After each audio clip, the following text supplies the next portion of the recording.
Өлкөдө жапайы өскөн жоо казынын 25 түрү кездешет. Мунун 20сы ботаникалык бактын коллекциясында өстүрүлөт. 8 түрүн Кыргызстанда гана кездештирүүгө болот. Калган 12си кызыл китепке киргизилген.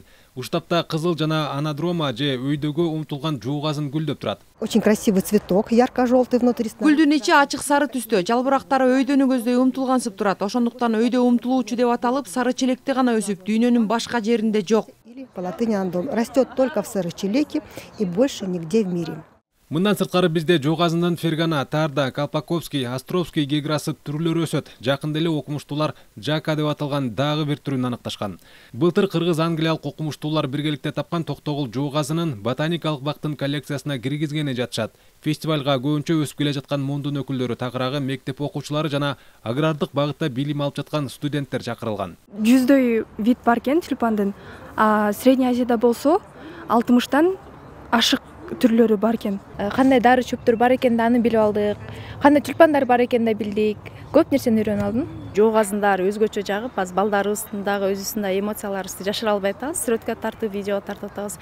Жапайы жоо казындарды табият өзү өстүргөн. Дүйнөдөгү 10 000 түрү мына ушул жапайы өскөн жоо казындан тараган. Андыктан окумуштуулар тоого чыкканда жоо казынды үзбөй жөн гана суктанып сүрөткө тартуу менен чектелүүгө, гүлдүн бул түрүнө аяр мамиле кылууга чакырат.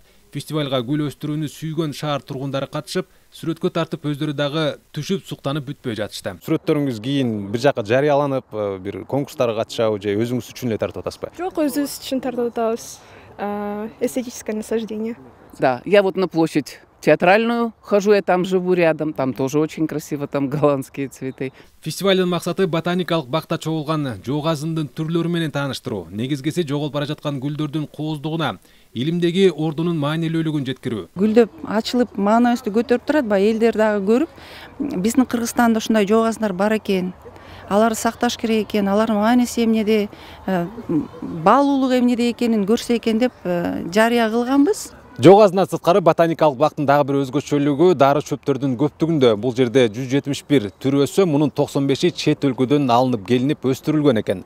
Булар көбүнчө дарылык касиетке ээ, көбүнчө муну кыргыз эмес, орус улутундагы жарандар алып ичет экен. Эми менин колумда турган бул чай ушул дары чөптөрдүн аралашмасы. Сайфуддин Мурзаев, Рыскелдик Өкүлбеков, Ала Тоо 24.